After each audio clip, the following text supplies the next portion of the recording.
တင်းရဲ့အမျိုးသားညီလေးနေရာကအရေးပြားရှိနေတယ်ဆိုလို့ရှိရင်အခုကျွန်တော်ပြောပြမယ့်အချက်၃ချက်ဖြစ်နိုင်ပါတယ်အားလုံးပဲမင်္ဂလာပါကျွန်တော်ကတော့ဒေါက်တာတီခန်ထုံးပဲဖြစ်ပါတယ်ပထမဆုံးအချက်အနေနဲ့ကကြတော့အမျိုးသားညီလေး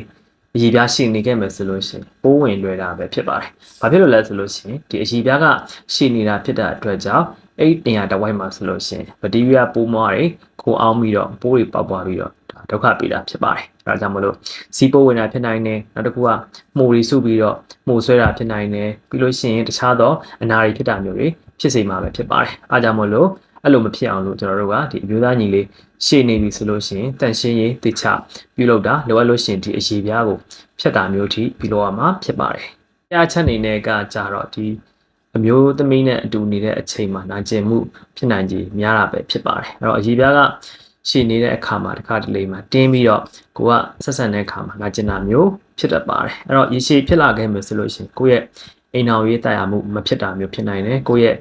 ပါတနာနဲ့အဆင်မပြေရမျိုးဖြစ်နိုင်ပါတယ်။နောက်ဆုံးမှာကျွန်တော်တို့ဒီကိစ္စနဲ့ပတ်သက်ပြီးတော့စိတ်တက်ကြတာမျိုးထိဖြစ်တတ်ပါတယ်။နောက်ဆုံးအချက်အနေနဲ့ကကြတော့ဒီ paraphimosis လို့ခေါ်တဲ့အခြေအနေကိုရောက်သွားနိုင်တာပဲဖြစ်ပါတယ်။ဒါကဘာကြောင့်ဖြစ်တတ်တယ်လဲဆိုလို့ရှိရင်ကိုကတန်ရှင်းရေးလုပ်ဖို့ဆိုပြီးတော့ဒီအမျိုးသား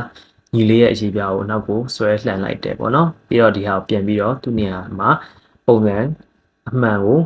သူ့ငကိုအတိုင်းကိုပြန်ပြီးတော့မထားမိလိုက်ဘူးအဲဒီခါမှာဆိုလို့ရှိရင်ဒီအရေးပြားက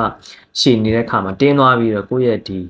မျိုးသားညီလေးအရေးပြားမှာရှိတဲ့သွေးကြောတွေကိုဖိမိသွားတတ်ပါတယ်အဲဒီခါမှာသွေးကြောတွေပိတ်ပြီးတော့ရောင်လာတာနာကျင်တာဒါမျိုးတွေထိဖြစ်တတ်ပါတယ်เนาะဒါဒီရေးပေါ်အခြေအနေဖြစ်ပါတယ်အဲ့လိုမျိုးကိုကနောက်မျိုးသားညီလေးအရေးပြားကိုနောက်ကိုဆွဲလိုက်တယ်ပြီးတော့ပြန်ပြီးတော့ပုံစံတကျပြန်မထားမိဘူးပြီးတဲ့ခါမှာဆိုလို့ရှိရင်ကိုယ့်ရဲ့အမျိုးသားညီလေးထိတ်ရောင်လာတယ်နာလာတယ်ရဲလာတယ်ဆိုလို့ရှိရင်နောက်ဆုံးစီးမသွားနိုင်အောင်ဖြစ်လာခဲ့ရဆိုလို့ရှိရင်စီအောင်နဲ့ချက်ချင်းပြပါစီကိုချက်ချင်းသွားပါလို့ပြောချင်ပါတယ်ဒီဖိုင်လေးကအကျိုးရှိရဆိုလို့ရှိရင်အောက်မှာ yes လို့မှန်သွားပေးပါ channel လေးကို subscribe မလုပ်ရသေးဘူးဆိုလို့ရှိရင်လည်း subscribe လေးလုပ်ပေးကြပါဦးသိချင်တာရှိရင်လည်း comment မှာမေးလို့ရပါတယ်အားလုံးကိုကျေးဇူးတင်ပါတယ်